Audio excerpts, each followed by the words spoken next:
Sander Spronke en Dave Donné, twee Limburgse kunstenaars, stellen tentoon bij de Eastman Gallery op de Zuivelmarkt in Hasselt.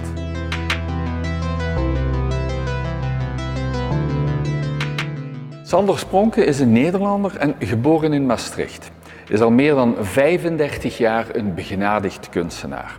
Al vanaf zijn jeugd is hij geobsedeerd door ijzer en staal. Hij heeft een opleiding beeldhouwkunst gevolgd aan de Stadsacademie in Maastricht en heeft later zijn kennis uitgebreid aan de Fachhochschule voor Design in Aken.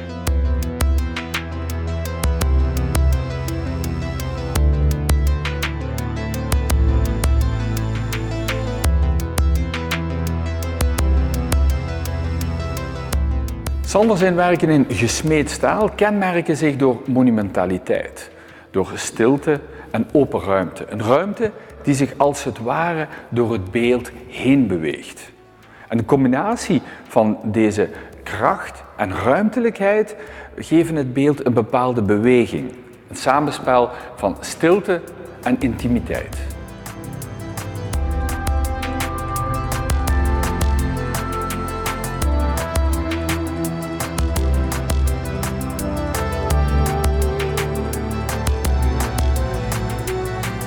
Dave Donné daarentegen is een jonge kunstenaar, alhoewel jong relatief is. Hij is geboren in Hasselt de dag nadat John Lennon werd vermoord. En dat is inmiddels al meer dan 32 jaar geleden.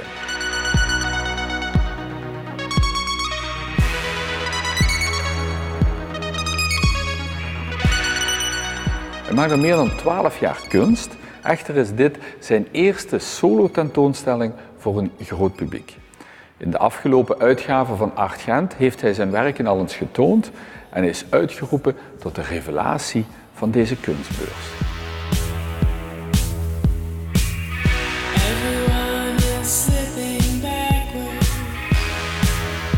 Dave Donné maakt monochrome schilderijen op hout en op doek. Het materiaal wat hij gebruikt is geen verf, maar synthetische polymeer. Zijn werken zijn als het ware een combinatie tussen schilder- en beeldhouwkunst. Als drager gebruikt hij een canvas, welke heel veel gebruikt wordt in de schilderskunst. De manier waarop hij het polymeer bewerkt is als een beeldhouwer.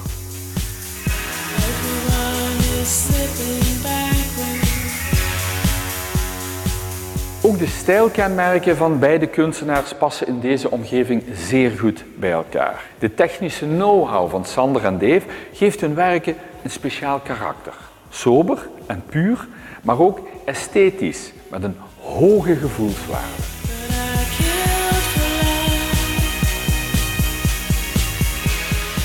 Sander zijn werken nodigen uit tot aanraken om de kracht te voelen van het gesmede staal. Maar tegelijkertijd maakt hij ook tekeningen en schilderijen met prachtige composities, zoals op dit paneel.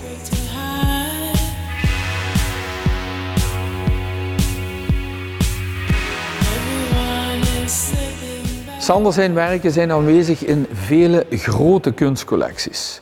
In Duitsland, Nederland, de Verenigde Staten, Zwitserland en ja, natuurlijk ook in België. Hij is ook elk jaar aanwezig op de grote kunstbeurzen in Basel, Londen en natuurlijk op de TEFAF in zijn geboortestad Maastricht.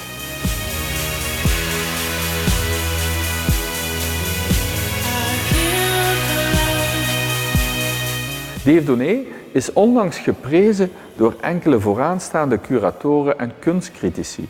Bovendien zijn al enkele van zijn werken opgenomen in belangrijke kunstcollecties.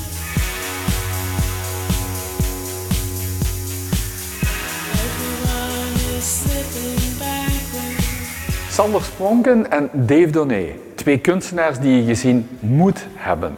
Nog tot 27 januari bij de Eastman Gallery op de Zuivelmarkt in Hasselt.